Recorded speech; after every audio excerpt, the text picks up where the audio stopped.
Why why does this look like somebody's dream? Like it's cloudy. You guys, if you know, then you know. I'm not going to go in the settings and change it. I don't know why this looks like kind of dreamy, but let's roll with it. Um, this video, first of all, how is everybody? Although no one tells me how they're doing in the response. But give this video a thumbs up. You're going to appreciate it.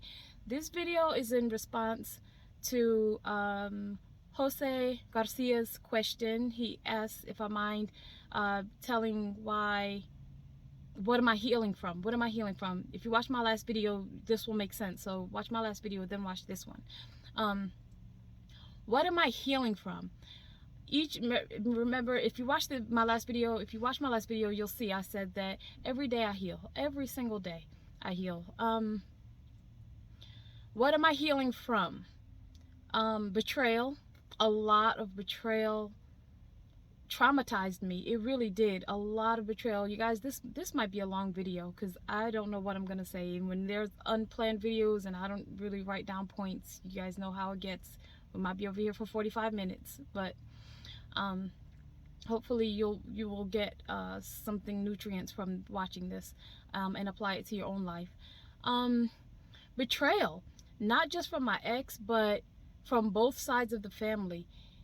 It was just so extremely hurtful. It was excruciating pain. The pain of the betrayal and the trauma that I was suffering from, it literally, I know it's emotional pain, but it literally became physical pain. And I still had to function and find a way how it was going to work and take care of both of my sons by myself.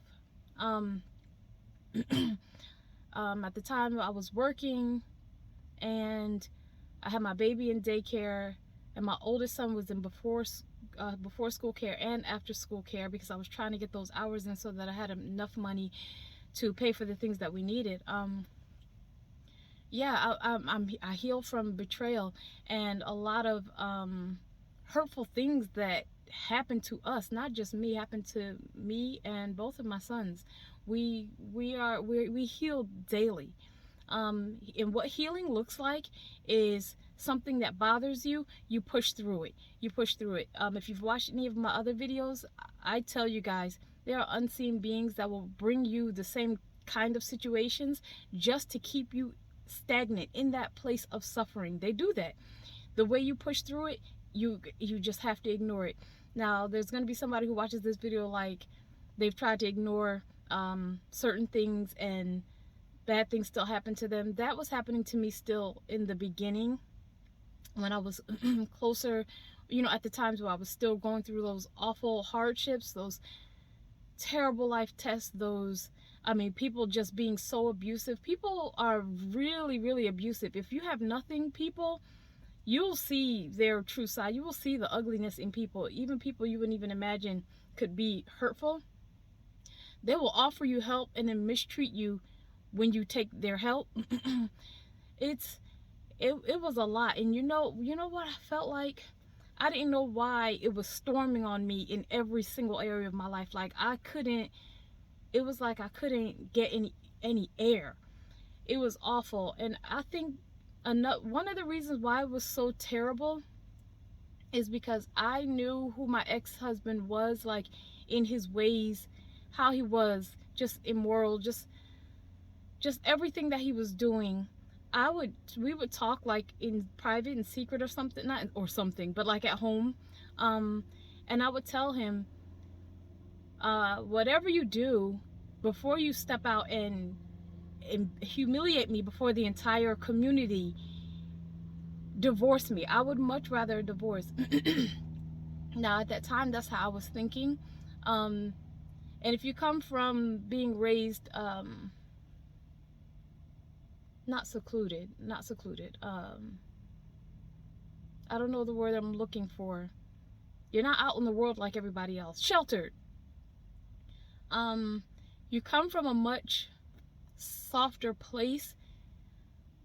I do not know the words to use. So I think what I'm trying to say is I was not ever the one who was like initiating for a divorce, but I knew that's where things were going, And I was afraid of that because I already knew I was going to struggle without his half of the help, even if it meant just taking the boys so that I could work like a full-time job. And I also knew that the world was going to throw dirt on me, because that's how people do. Oh, well, her husband doesn't want her and the kids, so we're going to trash on them as well. There's like a subconscious knowing that people, you just know people are going to do that to you because you've seen it happen to other people. Maybe not every single person will do that, but way too many. So he did not honor my request. He didn't honor it at all. He made sure he made things as messy as he possibly could, along with both sides of the family. I was not the person that went to people to say this is happening, that's happening. They would pry, and being in that vulnerable place, I would tell them some things that was going on, and then I would tell them what I think my plans were going to be, and they would go back to him and be telling him everything. But when they would see me, they would be smiling like they were my friend. And when you're in a place where you have to navigate such evilness, such, just, it's really messy, it's really bad. You don't know from the beginning, you don't know all of those things that are happening to you behind your back. It feels like God's not protecting you. That's what it feels like, when he actually is, but you don't feel that. Nothing around you is showing you that, because attacks are coming from all sides. So in that space, when all of these bad things are happening to you and the world is looking at you like you're the trash, like you're the one, and every lie that he tells about you, they're coming to you with it, you're listening to it, trying to defend yourself against it. In that process, you don't know that God is training you. As a matter of fact, even if I knew that then, I probably wouldn't care. I would be like, no, just help me out of this. I don't need you to train me to have sharp discernment. Like, that wouldn't mean anything to me then. I know now. I know now. But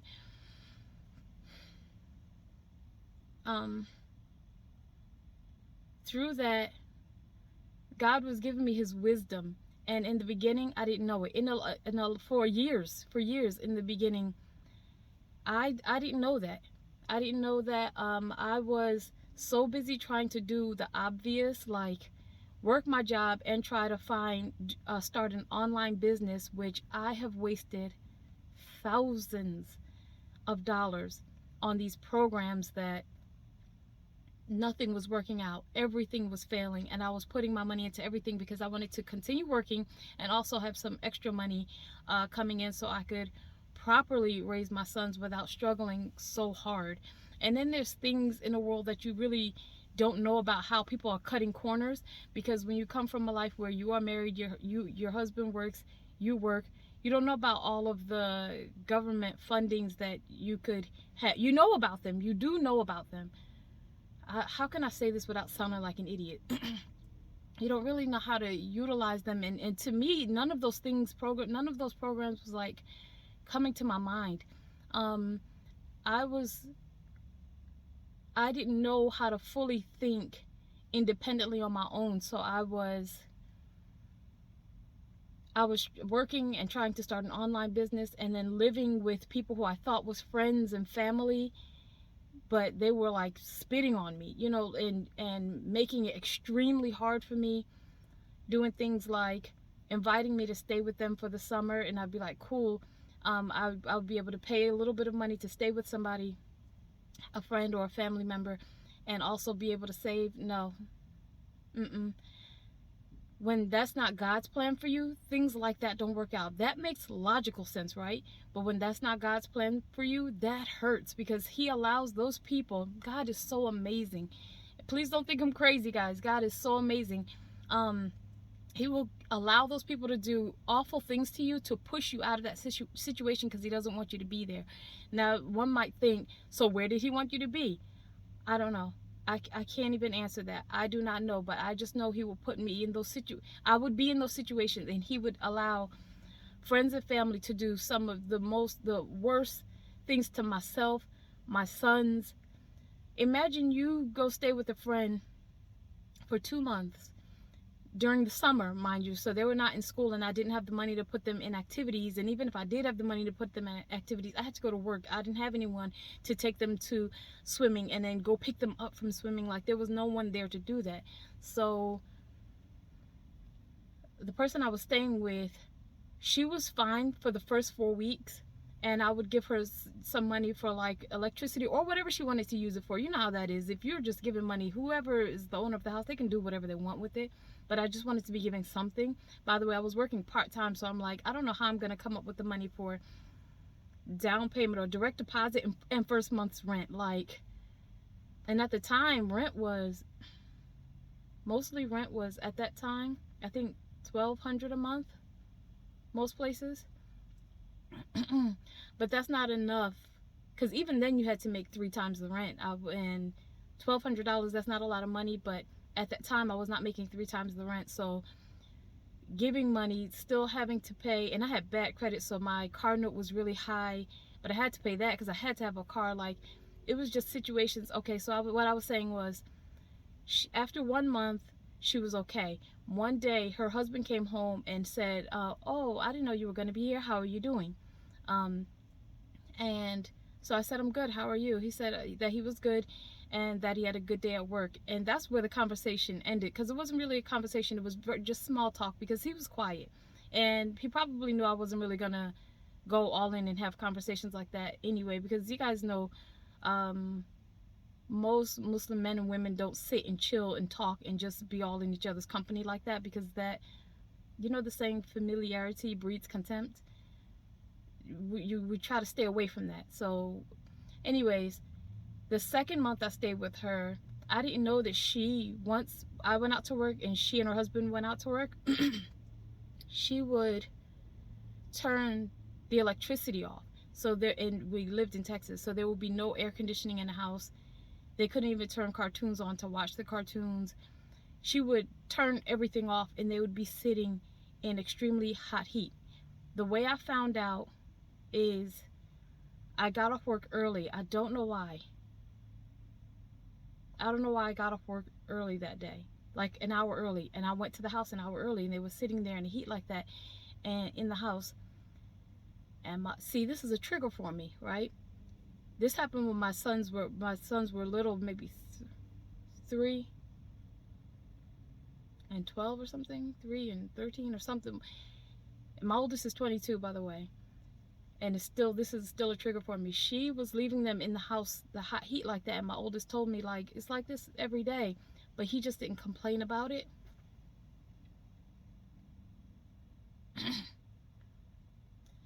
He just didn't complain about it.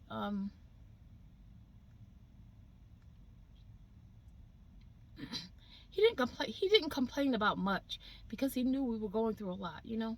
So so yeah, the trauma from just being betrayed and emotionally abused.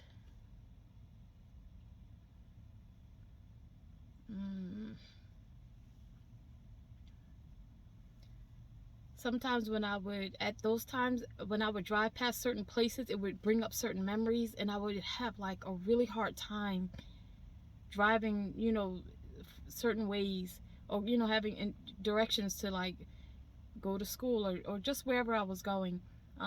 It was tough. I told you guys in another video, certain kind of vehicles that we had when I was married, that we drove, even my own car, would trigger memories of when I was married and going through a really tough time. Because if you guys don't know, sometimes you could be married but single, and that's how I was for a while towards the end of my marriage, married but single.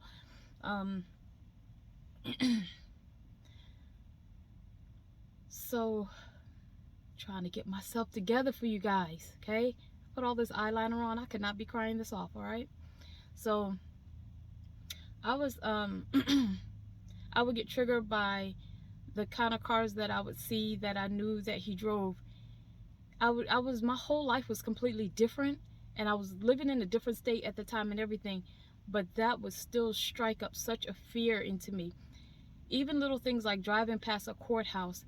You guys don't know how much I hated going to court with him. I couldn't stand it. Like, I would feel like this burning sensation in my chest just because I didn't understand how he could be so cruel, see me years later, and still be holding that cruelty to someone who, mind you, if you have not watched my other videos, we didn't have a fighting and arguing household. When he would come home and bring home rage, and I told you this before, guys,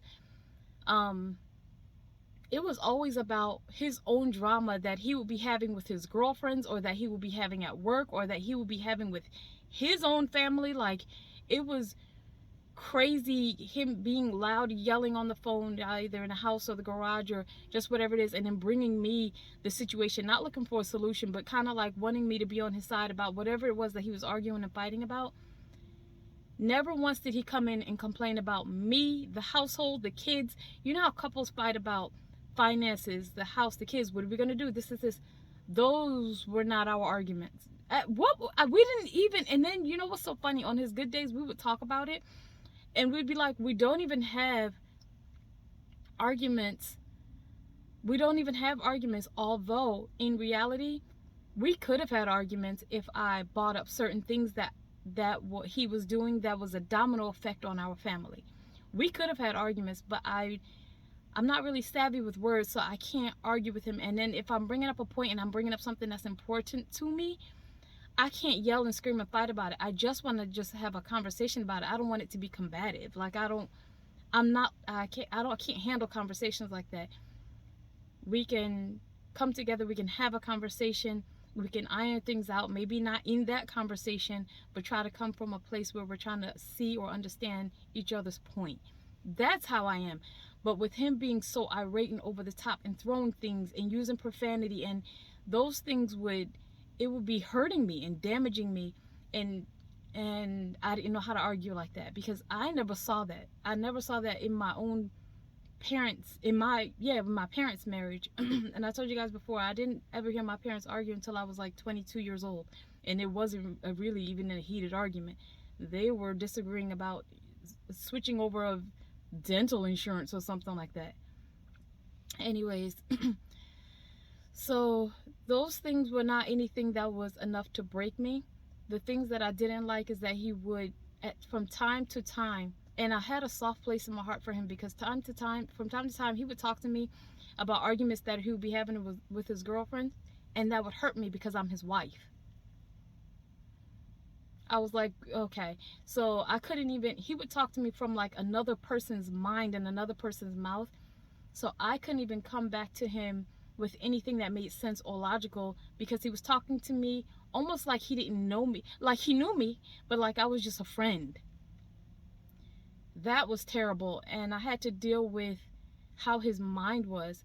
I actually, even right now, I'm feeling a little embarrassed even telling that about him, because I was like, he is, in my mind I'm thinking he's going crazy, and I would pray to God like to help him and help our marriage, like let there be some comfort and some ease. All along I did not know that God was helping me. All I knew was I just wanted my marriage to get better, so I would pray all the time. Not the 5 daily prayer. If you're Muslim and watching this, it wasn't only the 5 daily prayers, but I would do extra, waking up in the morning, 3 o'clock and 3:30 sometimes, or any time that I would wake up, because I wasn't sleeping well at that time anyway.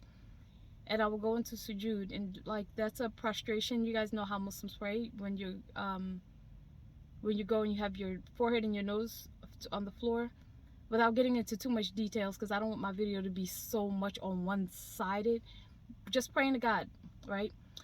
And I'm like, I don't know what to do. I need your help. I don't know what to do. I'm scared. I don't know how I'm going to turn the electricity on. It would be conversations that we would have. Like, I'm like, if I turn the electricity on, will you pay our cell phone bills? Or like, I would try to get him to do one thing or the other, and then he would be failing me in all those areas. So then the electricity would go off, and then when I would tell him the electricity's off, he's like, it's only going to be off for 2 days.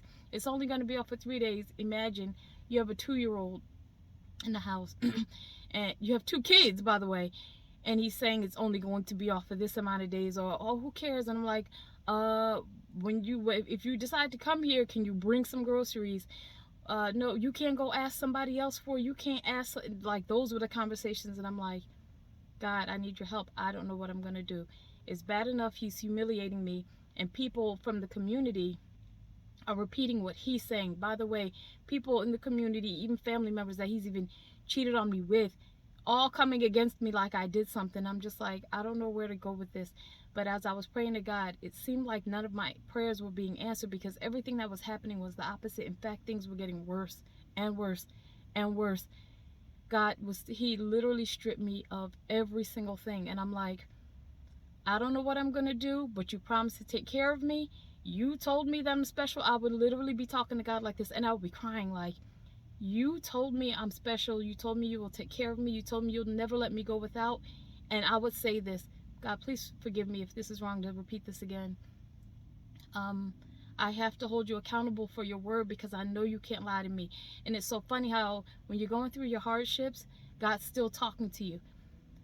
But you need to be careful and pay attention to what he's saying, because also doubts from the devil can try and sneak in there. Like, if God loved you, he wouldn't be allowing this to happen. If God loved you, he wouldn't be allowing that to happen.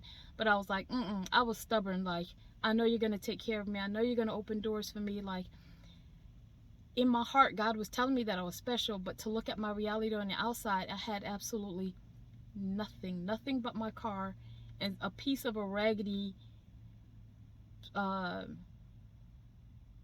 part-time job.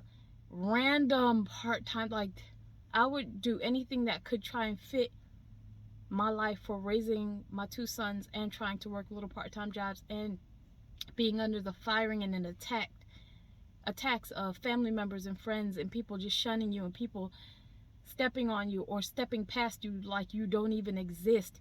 Mind you, I was a very helpful person in the community. It wasn't like I was stingy with what I had.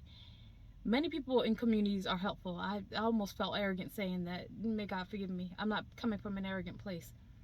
I took joy in helping other people, even if it was just a smile, even if it was just encouraging words, even if it was just to point them to the direction of a website where they could get help. I took pride in that. Not pride, but okay, let me just stop, because I'm using all the wrong words.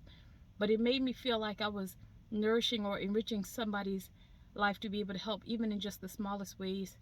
I had a friend who was going through divorce, and she had to work. She had 4 kids, and the 2 were young, and they were like in pull-ups or Pampers. Excuse me. She would leave them at my home, and I almost don't want to say this because I feel like I would be losing my blessings. But yeah, any way that I could help her at that time, because I was in a better place than she was at that time, I would help her, and she appreciated it. She really did. So, and I don't talk to her very much nowadays, but she's in a much better place. This has been years ago. So if you're new and you're watching this, thank you for watching. This stories times that I'm talking about is from a long time ago, but I just wanted to let you guys know, especially Jose Garcia, that those are the things that I heal from daily, because that does not just go away. That happened to me for years. Even while I was still married, I was going through a lot of traumatic times, but it didn't look like it, because when you have a decent enough amount of money, those people will look at that, and they will only look at the material things, and that's how people look at you. You're not falling apart when they see you, so everything looks all right. But behind closed doors, it was like a complete nightmare, because he would bring his rage and his anger and just awfulness. And I did have a small amount of fear of him, because even at times where God started shredding him up and taking his finances from him, and he started losing things, he would come to me and ask for money, and that small fear in me would make me give it to him, because I didn't want any trouble from him. What do they say nowadays? I didn't want any smoke from him. So, yeah, I can't even think of every single thing. And also, a lot of hurt and pain comes from seeing other people mistreat your children in the process, because you know your kids are going through a hardship. I would talk to my son, and he would say he thought that everything was his fault. Oh gosh, why did I say that? I'm about to become like a waterfall right now. Um, that tore my heart to pieces because he said he thought the reason why his dad just left us, and not just left us, there's a difference. If you just leave your family and you just abandon them, that's one thing. But you abandon your family and you tell so many lies on your family and you have everybody coming against your family, that is very hard to deal with. Very hard to deal with. I always had an inner knowing, even though I was not in full obedience to God, because I didn't know, I didn't know what to do. I was living my life survival from day to day to day, trying to do different things.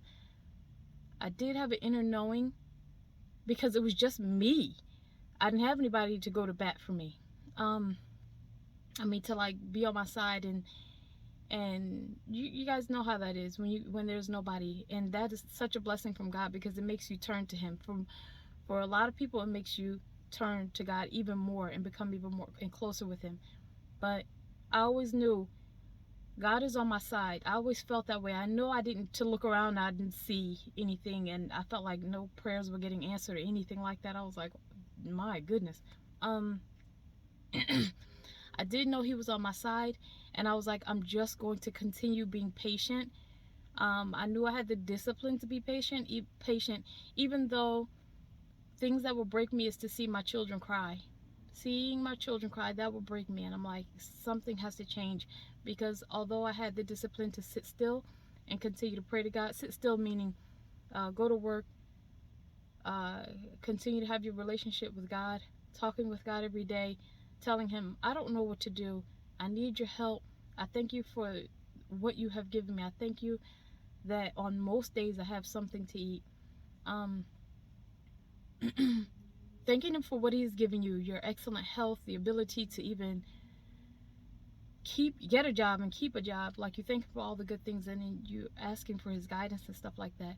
I forgot where I was driving that point, but I kept that relationship and I stayed still for a lot of years, although I still felt like I was breaking down on the inside. But then I became, over time, stronger and stronger because I was able to pick up on what He was saying to me. That's so important, very important. I was able to pick up on what He was saying to me, but over time, and that took a really long time, because naturally you want to do the things that logically make sense, but God doesn't work logically like that. Sometimes He takes you down and way down in valleys and through rose thorns to get you where you need to be. For me, I just wanted just the average things. I did not want luxury kind of items and things like that. I just wanted my life to be regular. Even if I didn't have a husband, that wasn't really my focus. But you know what's so funny? I've had guys ask to marry me, and I said no, because I knew there's a feeling you have. It would be helpful in some ways, but in the ways that I need it, and I just knew that would not be the right thing to do. So I would just politely decline, like, I can't do this, that's not right for me. Right now I'm uninterested, just whatever words that I needed to use, because I just knew it wasn't the right thing. So healing, whoever is watching this, you're going to have that feeling. You'll know when the time is right. You will know. Right now I don't feel battered and traumatized and beat down, because it's been a long time and I've had a lot of time to continue getting close with God consistently, and just having Him guide my steps.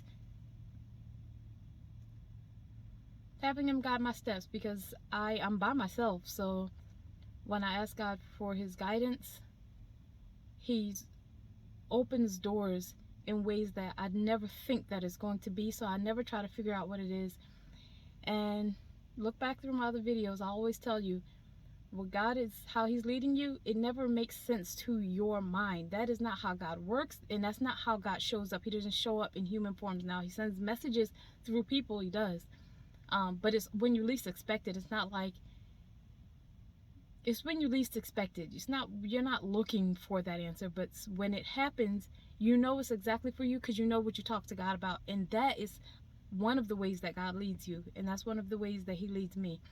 Something that I've talked to Him about, a door will open, or somebody else will be talking, and I'm like, I won't say anything, but I'm like, I need to try that and just see where it takes me, and then boom, there's the answer. So God does send things through people. So yeah, I heal daily from a lot of the abuse and the trauma that I had to go through. The fear, oh man, the fear, I mean, the things, it took him, you guys, literally like 4 years for him to even realize my number one priority was taking care of the kids. He never bothered me about seeing the kids, taking care of the kids, nothing, because it gave him the free life he wanted to live, to go and be with anyone he wanted to, start other families with other people, be the boyfriend slash husband to other people. So for me to have the kids, they were just out of his way, so he never thought about it. And one day a light bulb came over his head. He was like, let me bother her about the kids. And then that is when things really got emotionally rough for me, because of the threats that he would be putting onto me, even threats through other people. And that was really hard for me, because my children, that was my number one. I would never leave them. If we had to live in a hole in the ground, that's where we would live, because I'm not going to just throw my children to the wolves. I can't even imagine just abandoning them. My children suffered a lot emotionally, spiritually, socially.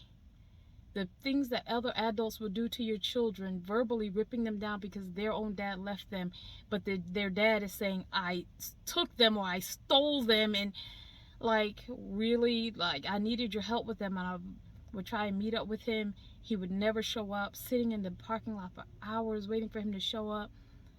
That was awful. But now I appreciate all that, because I'm awake now. Before I was just sleeping and just navigating through life in complacency at some point. And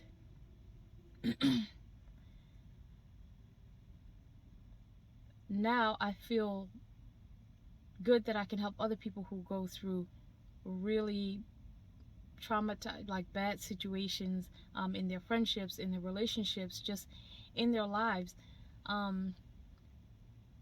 If you're a person who you're like, you feel like you're a good person, but you're not living in God's purpose for you, because we have our ideas of what we want.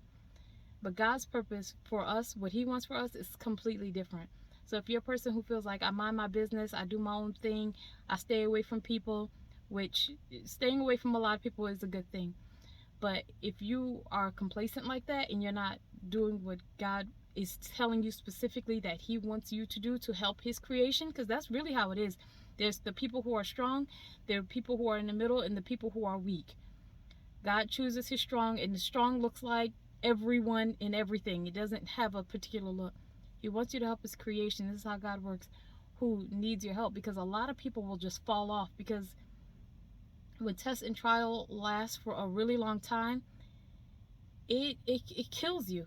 I don't know what other word to use. You literally die. I've said this before. You literally die. You didn't physically pass away, but you walk around the earth like a zombie, because you can't believe that you are praying to God for so long for this pain and this hurt to stop in your life. And why did this happen? And why did that happen? Different things for different people, right?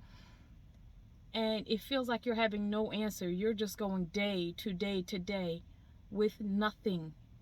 Some people go with less than what I have. A lot of people go with less than what I have. God builds you up in such ways on the inside and brings you out to such a beautiful place. And when I say such a beautiful place, I mean it's because you do not come out of it angry.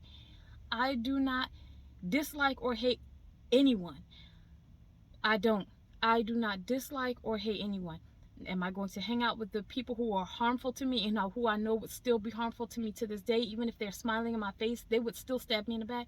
No, I won't do that. I'm not an idiot. I'm not going to do that. But do I hate anyone for being awful And you know how people get away with being terrible? If they if other people see that you are staying with this person, you live with this person, no matter what the amount of time, other people, the person you live with feels like they have the right to mistreat you because number one, you're in their place. Number two, who's going to question with the person who, the owner of the house, who's going to even question that? Really, hardly nobody. And the people who know what's up, they usually stay quiet. So those people feel like they have the full-on right to attack you and mistreat you in any way that they can, and then tell other people that you are a bad tenant. Most people are going to believe that, and the people who don't believe that are silent. So it's like you have no one there. But when I tell you, when you keep God first in your life, your self-worth starts from there. Keeping him first for years. Some people go through things 15 years, 20 years, 40 years. Just keep going. Keep going and ask him. I remember one time I asked God, I'm like, am I dumb? Am I not picking up on what you're trying to show me? Like, am I dumb? Because I'm like, I'm talking to you and I see nothing. God is protecting you in ways that you have no idea where these attacks are possibly coming from. God is protecting you. It may not seem like it. Something that you want to get that he's not giving to you, believe me, it is a protection. It's a protection. So, 36 minutes. I really didn't want to go over 30 minutes just because I do know that people's attention span can be short, and that's partially due to social media. Watching social media, that can make your attention span like all over the place. You're not able to focus. So that's why I don't really like to do too many long videos anymore.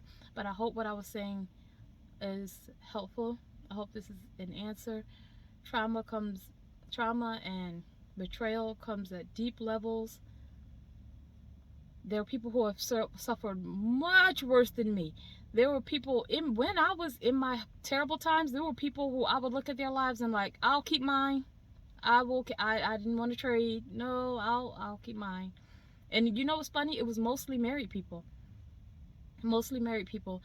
Really quick story time right here at the end. And thank you for watching if you're still watching to this point.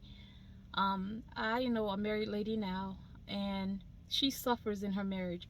Her husband's not on her side. Her kids are not on her side. She's literally left out of the loop on every single thing. That partially happens when you are just, when you don't know anything. She doesn't know anything. She just knows he pays for the mortgage. He pays for all the bills. She has this comfort in the ease of not having to worry, where are my kids going to go to school? What clothes are they going to wear? She doesn't have to worry about that. What are they going to eat the next day? She does have that comfort and ease, but I'll just say this and end this video. She doesn't even know the password to the Wi-Fi at her house. The kids change it and they don't tell her. They do not respect her. Her husband doesn't respect her. If there's a person from the outside looking in, they look like an amazing family, which they are. They are a good family. Don't come for me just because I just said that they're the way that they are. But it's not like they're out scamming people, and not like that. It's just sometimes married people in some ways, they do not have it the best. It's really not. So yeah, I'm gonna end this video here, and I hope this was helpful to a lot of people. Give this video a thumbs up, even if you're subscribed or not. Thank you if you are subscribed. Thank you for my new subscribers. I noticed my subscriber count jumped. I don't usually look at it, but I noticed that I have more subscribers. So thank you for subscribing. Thank you for watching. Thank you for giving my video a thumbs up. Thank you, thank you, thank you. I really appreciate it. Until next time, take care of yourselves. Take care of others who you can take care of in a good way. Don't be mistreated. I'll talk to you guys on the next video, inshallah.